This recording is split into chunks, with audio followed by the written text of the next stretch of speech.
A couple of weeks ago, Mickey Mouse entered the public domain, at least the version from Steamboat Willie, and it's been a major discussion for the beginning of this year, and I thought it was interesting enough to talk about it.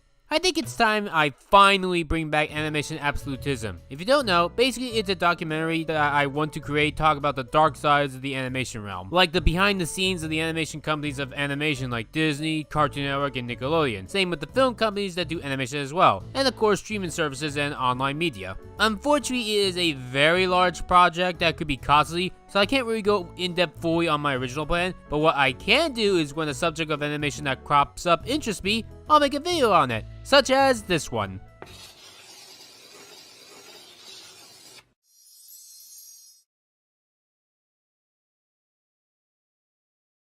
Animation is my favorite medium of all time. I will never change that. I've been a fan of it since I was 1 year old, and many of my friends also enjoy animation. Me reviewing animation made me popular on the internet to the point that I was able to make money through it. There are many artistic merits to animation. Some of the greatest works of all time are animation. Some of my favorite pieces of media are also animation. There are a lot of good animators in the animation industry. It is filled with very talented people. However, in the past half a decade, there has been an increasing number of problems I have sadly noticed when it comes to people working in the animation industry. They say knowledge is power, and in order to win a fight, you first have to know what the fight is about. That is how you win. The more awareness that we spread on the past sins and mistakes can hopefully pave a better future for animation. You could say other mediums have had their troubles like literature, painting, music, film, live action, television, the internet, and especially video games, but they are at least all considered mediums by the general public. In this animation documentary, I will be going over innocent people that have been screwed over by corporations and networks. Sometimes it might just be on one person. Another episode could be on the whole company / network as a whole. This isn't meant to gain money. This is to gain awareness because I am tired of people getting screwed over in animation. If we want 2023 and onwards to not have people screwed over, then we must act now. But before we do a full act, we first are going to need all the knowledge that we can, so that way we know what we are fighting. I am going to be very harsh, strict to the point, and absolutely serious for this. This is animation absolutism.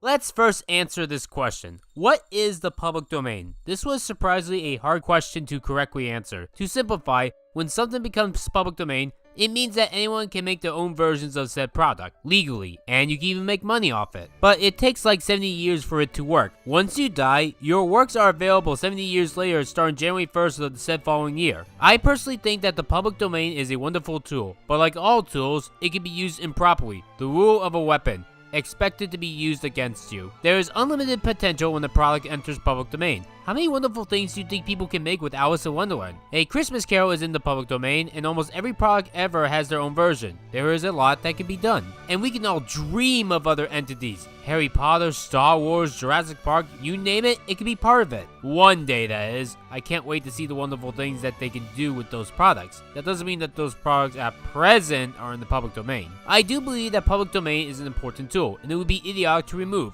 If you were to remove it, someone could then murder you and steal the idea, as long as they weren't caught in murdering you. Yes, people have protested removing public domain in the past. Why is that? Well, because of the internet being, well, the internet.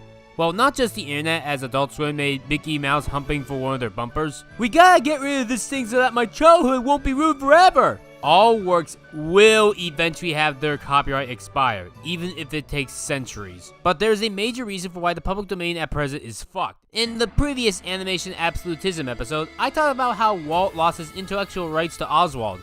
Well, let's just say that Disney, the corporation, has kind of taken the defense too far. But we'll get to the corporation specifics later in this video. First, the problem when the internet gets something quote-unquote legalized. They try to be as edgy as possible. Last year, when Winnie the Pooh became part of the public domain, many people took advantage of this and tried to make their own versions of it. Like, you probably think like original cute stories or expand more upon this world. You're stupid. No, we got to make it a fucking horror story. Also, there's a version where Winnie the Pooh is blackface and sounds like Donald Trump. Yes, these came out last year. If you only care about the public domain to make horror parodies, fuck off! That is not what the point of the system is for. It's so that people can make their own versions of the work based on the original idea. Original good ideas. In the case of Mickey, it doesn't really make sense to make it into a horror, because someone already did that 7 years ago in a video game called Bendy and the Ink Machine. Basically, they were characters that were parodies of Mickey Mouse, but it's about the guys trying to kill their version of Walt in question. Oh, but this time it will use the actual characters. Does it really make it better? Try that for any real-life horror parody video game. Would you prefer if Doki Doki Literature Club was just the actual dating simulator games that it based itself on, but creepypasta?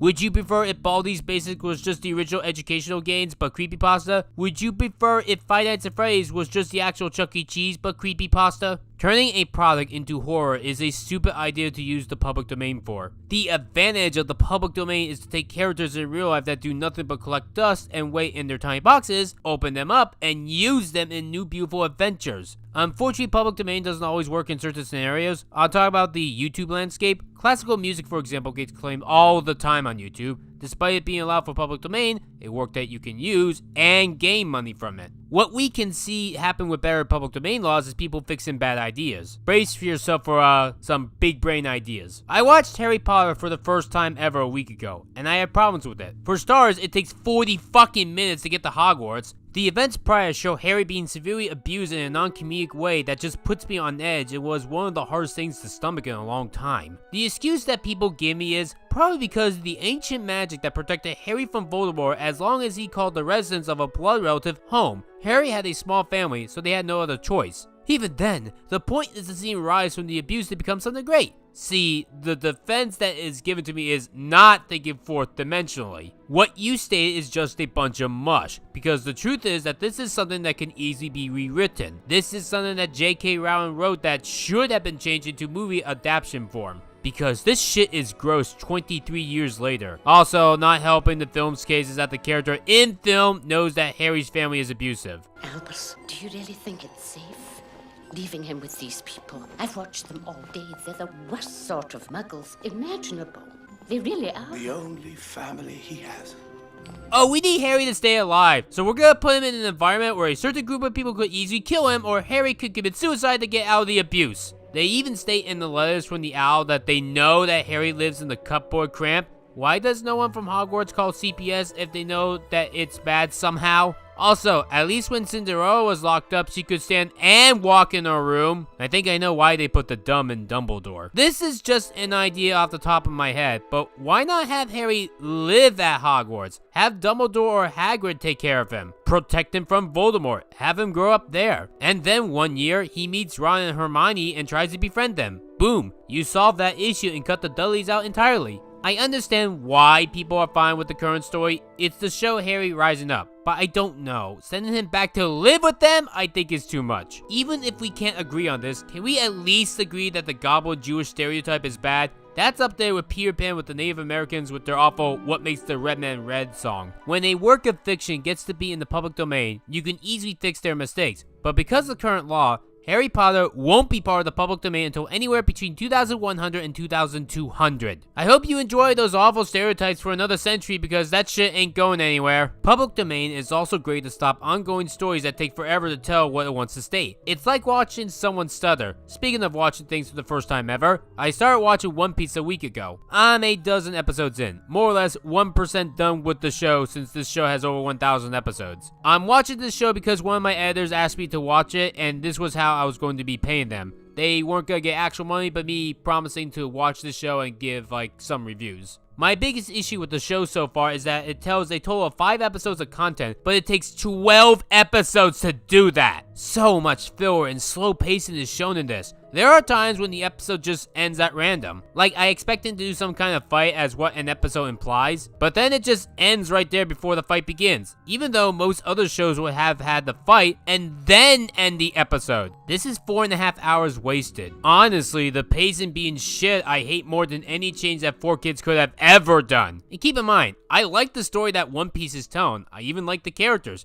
but how it's conveyed is just bad. The writing is not good. And if you want to know why I hate this, look at High Spice. Same length as the first 12 episodes of One Piece. High Spice also is a show with 12 episodes but with only 5 episodes of actual content. And it fills itself with non-funny or entertaining filler that is just boring. Speaking of characters collecting dust, look how many shows that have background characters doing nothing. or main/secondary characters doing nothing. And if you think what I'm saying is an asshole, real people have made spin-offs with their main/secondary characters. Cleveland from Family Guy and Ronnie Ann from The Loud House each got their own spin-off shows on the same network while the original show is still airing. In the summer of 2013, a YouTuber named Jan Animations once made an animation called Button's Adventure, where he used a character from the show My Little Pony Friendship is Magic that was only on screen in a random episode for 2 seconds. But this one's too young. Because of the current public domain laws, he legally was not allowed to do that. And so 9 months later, Hasbro, the owner of MLP, sent Jan a cease and desist. If Jan didn't get a C&D, he would have made a mini-series about this character, but that does beg the question, why didn't Hasbro do something with the character? People did care about this character, and probably would have given Hasbro money to see the character more. They probably really wanted to see him more in the show, but all that he ever was used for was just that episode for 2 seconds, and then appeared in a later episode for 15 seconds just as a cameo playing the game and attending a wedding in the episode Slice of Life. Most corporations do jack shit to their characters, because it's easier. Legally speaking, Button's mother was not from the show, so Jan could do something with the mother, but because of the lawsuit, he'd rather just move on from MLP as a whole and work on the original stuff. Side note, he could have also done Button's Adventure in a totally different art style, as long as the art style didn't look like the actual show, but once again, he'd rather not deal with that. Of course, Jan could pay Hasbro thousands upon thousands of dollars to use this character, but I'm pretty sure that he doesn't have the funds for it. It's the same reason why I never made a 1001 Animations You Must Watch Before You Die book, a parody of 1001 video games you must play before you die, and 1001 movies you must see before you die. It's because each of the 1001 animations I would have to pay someone the legal right to use, and all it takes is one simple no for me to not use it.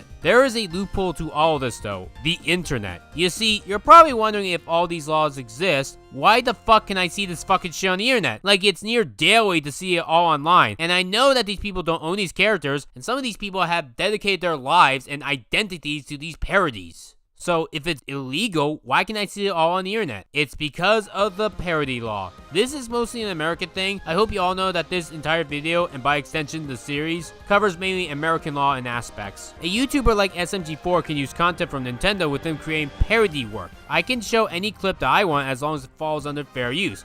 Of course, what is hard to determine is the amount. A company like Studio Ghibli won't want you using more than 5 seconds of their content at a time. Meanwhile, Hasbro will content ID claim no matter what just so they can gain money. There are many versions and visions and viewpoints from companies on content ID claims. Surprisingly, despite Disney's harsh nature on copyright, they are one of the nicer companies on YouTube. I never got any claims from them ever when it comes to their visuals, only ever their songs. Which makes sense since songs are the hardest thing to put on YouTube as well as anime. SMG4 can even sell merch on his characters. However, he can't sell any of the Nintendo characters like Mario and Luigi since they aren't public domain characters. This is why SMG4 himself changed his appearance a couple of years back, because his original OC looked too much like Mario, whereas the new updated design is more of an original character. I did something similar. My original Witch OC was kinda looking like a Little Witch Academia character. Now I have an original Witch design. I can't sell the old one, but the current new one, if I wanted to do merchandise, and I wouldn't mind doing that, I could sell this. What about pirated websites? Those don't follow fair use, safe harbor, parody, or public domain. This is a bit difficult to explain, but let me take a shot. Corporations rather go after big entities than small individual people. See, when you post to something like YouTube or DeviantArt, you usually don't gain any money from it, unless it is strictly a paid thing. So corporations don't really give a shit about that. You're probably wondering why people have created pieces of work on the internet though. I mean, it's not like it's immune to this. Works like Button Mash and Fighting Is Magic have been taken down in the past. The internet is in this phase called the Wild West phase. The internet started January 1st, 1983, meaning that it's only 41 years old. That's young in the grand scheme of things. Websites like YouTube only started in 2005, less than 20 years ago, half of the internet's existence at this point. A lot of these websites can exist because of this law called safe harbor. Basically, it states that anything can be posted to YouTube as long as the copyright holder in question has the ability to take it down. Other forms like Content ID started in late 2007. That way people when uploading wouldn't get instant strikes from random corporations. Oddly enough, when this thing first started on YouTube, the only option that a corporation did have was just strike it. They couldn't gain any money off it. It was just strike this or just leave it alone. See, Paramount, called Viacom at the time, in 2007 was the first company to try to take down YouTube for copyright infringement because they didn't want shows like SpongeBob to be on a platform that they couldn't own. They did this so well that in 2015 they made their own alt channels to try to showcase on YouTube that the system is broken. They failed. and YouTube won a lawsuit. If they lost, then YouTube would have had to pay Viacom $1 billion back in 2007. Remember, this lawsuit ran for 8 years. Speaking of My Little Pony, another advantage that public domain law can do is fix limited ideologies. This might take a while to explain. The biggest example of this is LGBTQ+ representation. In many stories, a lot of creators are limited to showcasing LGBTQ+ representation because of other laws not public domain related, or just terrible work environments. Remember, all of the works that I'm going to mention aren't in the public domain, and the earliest that each one will be in the public domain won't be until the next century. If we're lucky. What you usually get when it comes to rep is a term known as last-minute representation. This occurred in My Little Pony Friendship is Magic. The show showed no open LGBTQ+ representation for the first 8 seasons. In the 9th/final season, they showed a couple in the background proposing that you would have to pause to see. It's not good rep. Scootaloo, who most people, including myself, thought was an orphan for the first 8 seasons of the show, is finally shown to have parents in the final season. And she also had 2 aunts taking care of her. But because it's a gay couple, Hasbro felt obligated to not show them until the very end. Then again, this is the same show that thought that queens were evil until Frozen changed everything and said, no, queens can be good now. None of the straights had to hide their families. But why did the gays have to hide? Applejack and Rainbow Dash are supposed to be a married couple, but we get no proof of that beyond the guy in charge of the show confirming it on Twitter. A better written story would show this publicly and not need the creator to confirm it. Despite the fact that Pinkie Pie is shown to be married with no metaphors or needing to bury your gays, but it's okay because she's straight. And as long as you're straight, we can market you better. Except for June's Pride Month, when we purposely only market to gay people. Steven Universe, despite having a gay wedding, is with the gems and not the human characters. Star vs. the Forces of Evil resorts to background gays. She-Ra, I Want to Punch in the Face for fantasizing abuse as gay rep. When did you get so weak? What do you want? An apology? You're not getting one. Voltron Flower fucking killed one of their gay characters because drama. Despite DreamWorks actually telling them to not do that, and then people in real life try to blame DreamWorks for doing this, when in reality DreamWorks actually didn't want that to happen. It was just the creators that did. I want to state that there is good rep in the West. Craig of the Creek off the top of my head, Ghost of Molly McGee, Family Guy, yes, really, Arthur, early Simpsons, Dead End Paranormal Park, and technically Steven Universe Future. Fuck, Loud House had good rep at first. Fucking Strawberry Shortcake had good rep. As a transberry, I love living out loud as my most authentic self. And I wanted to dress as bold and unique as I am, which, let's face it, is a tall order. I don't know much for anime, but let's go over what I know off the top of my head. We'll talk about 2 shows, Azumanga Daioh and Madoka Magica. When it comes to Azumanga Daioh, there's a girl named Carolyn that is flat out gay. She has a fantasy of marrying someone with rainbow streaks across the sky.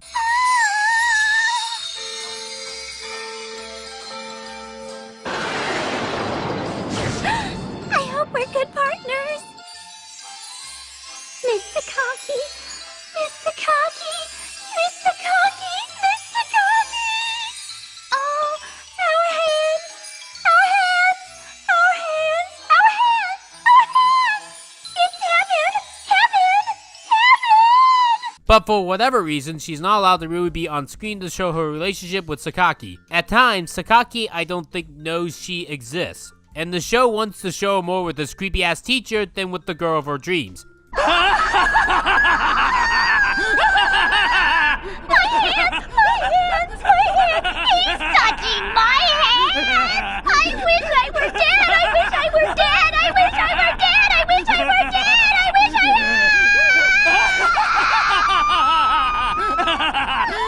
were. Are you having fun yet, Karen? Only my friends can call me that. Show me sapphic women, damn it! Public domain could also be used by other people to demonstrate updated terms and ideologies. In olden times, people used the word queer as a slur. I didn't realize it stopped being a slur until last year. I'm sorry that I didn't know that. I only thought it was still a slur because my family used it on gay people because they are homophobes. Not to mention that there were shows in the 90s and 2000s that I watched growing up that used it as a slur. Those were the toughest names we had. Now they're just, Queer? Yeah, and that's another thing. I resent you people using that word. That's our word for making fun of you. Hey, that's not a girl! It's Enrico Palazzo! No, it's not! It's one of them queerosexuals! Get him! Sometimes the rep could be this way because the creator didn't get their priorities straight. Madoka Magica, spoilers by the way. Well, Madoka Magica is a series about a girl named Hamura Akemi who has the ability to control time. She keeps looping the same month that she is in to save the love of her life from becoming a witch or death. She does this 100 times, implying that she did this for 12 years. After the 100th time, the curse is broken, but the girl that she loves, Madoka, becomes a god and leaves Hamura. It looked like the series ended on a happy note, but a couple of years later, we got the movie Rebellion, a direct sequel to the series. This is definitely a future animation review for the record, maybe even as an essay, but what I want to mention is the ending. So Hamura rips Madoka's godhood from her normal self, and Hamura becomes god then and resets the universe. What is the reason for this? Well, according to Hamura, I remembered why I repeated time and suffered over and over again. My feelings for Madoka. Something you can't understand, Incubator. It is the pinnacle of all human emotion. More passionate than hope, much deeper than despair. Love. despite this lesbian doing this for love and being open about being in love with Madoka, the co-creator of this, Gan Uebachi, in an interview in 2013 when asked, "Is Hamura in love with Madoka?" And he said, "Probably."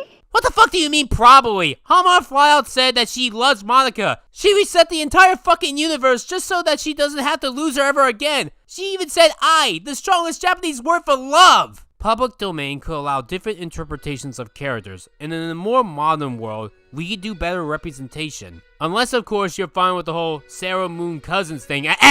Jen was also asked, why did you choose to portray a homosexual love? And he said, I don't think it is that special. A really strong friendship turns into a love-like relationship without the sexual attraction in their case. Hamura deserves way more fireworks than Carolyn, because Hamura is way more open about being a lesbian than Carolyn. We'll see later this year if Madoka Magica answers more about the LGBTQ plus representation in the Walpurgisnacht film. Is this queerbaiting? I don't know. I think it's open enough for people to realize that Hamura is gay for Madoka, which is definitely good, but that interview kinda gives the opposite ideology. Queerbaiting is a marketing technique for fiction and entertainment in which creators hint at, but not do depict, same-sex romance or other LGBTQ plus representation. Even though to me these two clearly should marry because of love. Either Jen is trolling, or this is based on an ideology in Japan from the 1930s about how a lesbian love is actually a childlike platonic phase and not sexual. When, for me, I think these two should be together forever in a lesbian way. I suppose this does segue into a different topic in the public domain, creators. In a Ren and Stimpy commentary back in 2005, John K. talked about how only the creators of a product should determine the soul of a character. One of the more minor reasons to hate him, to be as nice as I can be. He too was someone that also wouldn't fully commit to LGBTQ plus rep. So according to him, he can only create Ren and Stimpy. And I guess by his logic, suppose the awful people like Shady Vox can only voice Button Mash. Depending on the viewer, some people prefer Ren and Stimpy after John K. left, while others thought it was better when he was on board. I myself have not seen much on Ren and Stimpy, and this documentary is supposed to be neutral, so I'm not going to give my opinion here, even though, yes, I do give my opinion at certain points, but I try my best not to. I try to be as neutral as I can be. But in my eyes, bad people shouldn't be allowed to own their rights to a product. Are you fine with Butch Hartman trying to retcon Very Odd Parents with the Halloween dog, or Danny Phantom saying that the ghosts were real people, or something along those lines? Are you fine with him doing this for all of eternity? What about J.K. Rowling with her teleporting feces shit? I suppose there's the Vivzy Popcorn situation. There are people claiming that she underpays her animators substantially. This is all bad timing considering that her Has-Been Hotel TV show that's been in production for 5 years now is supposed to come out later this month. If she really is bad, should she be allowed to continue to own the Has-Been Hotel / Hell of a Boss series? Like I said, this documentary is a neutral series. I am not giving my opinion if she is good or bad here. I myself don't have enough evidence to determine a decision right now. The people in life that are viewed as good and well people sadly get abused due to public domain laws. Craig McCracken had his own show Powerpuff Girls get rebooted without his permission, and Cartoon Network can do this because Cartoon Network owns the technical rights to the show for the rest of the century, and Craig can't make his own version of the show again without Cartoon Network, otherwise he'll go to jail. Owen Dennis is in a similar boat. Infinity Train was supposed to get 8 seasons total. That's kinda why the logo was like a number 8 at one point. It was also sideways to imply that the adventure was gonna last forever. Last for infinity on a train per se. Get it? It's a pun. However, Warner decided to pull the plug halfway through the original decision, so only got 4 seasons instead of 8. Tom Warburton wanted to make a sequel series to Codename Kids Next Door, but Warner said no to it, and because of current law, he can't go elsewhere and finish the series that originally ended on a cliffhanger. And any of these guys that try to make their own works again can't because they gave their copyright permissions away to a corporation. When you sign up for a network, you lose your copyright rights, per se. It's like signing a contract with the devil. At least these guys had their works be made and people could see them. Some people don't even have their works public, or get screwed over like Andre 3000 over a lawsuit that he won but Warner threw him to the side. Constant Pain was going to be a Nicktoon, but was cancelled due to one scene looking like the 9/11 terrorist attacks. Despite this, the guy who made it, Micaiah Wright, can't legally make it anywhere else since Paramount owns the rights to it and has no interest in continuing it. A network can reject your work for any reason. Super Robot Monkey Team Hyperforce Go was rejected by both Nickelodeon and Cartoon Network before it went to Disney. Nickelodeon rejected it because of 9/11 purposes, and Cartoon Network rejected it because it was too similar to the Powerpuff Girls. Phoebe and Her Unicorn was gonna have a TV show with Amazon. When it was rejected, Paramount got the rights. They still have the rights, but they decided to cancel the show because new people joined in and decided that they didn't want Nickelodeon to cater to girls. Last week, someone uploaded a lost piece of media to a film that was going to come out in 2004, but it was scrapped for reasons that I don't know. The film was going to be based on Berkeley Breathitt's opus, The Penguin. This didn't go anywhere since Weinstein was holding onto the film rights, so nobody else would adapt them after the project went bust. Boy, that pisses me off. A lot of pieces of media are lost per se because with current public domain and copyright laws, a corporation can own a piece of work and never release it publicly. And at the same time, the public domain has its issues, as in the length. Hello, Disney! Even if you know nothing about the public domain, you always hear something about Disney from it. Simply put, they keep fucking it over just so that they can own Mickey Mouse forever. Heck, you're only legally allowed to make something of Mickey Mouse in black and white. With color, it's still not in the public domain. Twice in life, they lobbied to extend the public domain, and they won each time, the latest being back in 1998. If they didn't try to extend it then, Mickey Mouse would have been available to the public as early as 2003. So you probably noticed I didn't talk about trademark laws. They're a bit different from public domain, but let me simplify. You'll have to write your own stories on a fanfiction website to get your points across. Disney extended the public domain law twice just so that Mickey Mouse couldn't be used by the public. Since Steamboat Willie is in the public domain now, I don't think Disney is going to try to extend the law again. With the way Disney changes things, if the laws of public domain were how it is now, then Disney back then would have never been allowed to make their versions of Alice in Wonderland and The Jungle Book. This is where Disney has those live-action remakes, and why Disney is stereotyped to buy everything out. So even though Family Guy doesn't feel like Disney, and has called Disney an anti-Semitist in the past, Disney now owns it for the money. Welcome back, Mr. Disney. Are the Jews gone yet? No. Put me back in. To end this animation absolutism episode off, what needs to change is this ideology of extending the public domain. For me, all of my works you can re-upload to your own channels once I die, because there's virtually no reason for me to own it after I die. Please don't re-upload my videos while I'm alive. Then again, YouTube won't do anything, as I once did try to take down these videos of people doing that or saying inflammatory things on me, but it failed. I can draw the original Mickey Mouse and Oswald now, and no one can legally take this down, because they are both in the public domain. The public domain is a wonderful tool to have, but it has been abused for decades, and will be abused for centuries with the current law. This series is meant to talk about how to improve animation, and basically, the best way that I can say is that when you die, your work should be available not 70 years later, but 5 years later.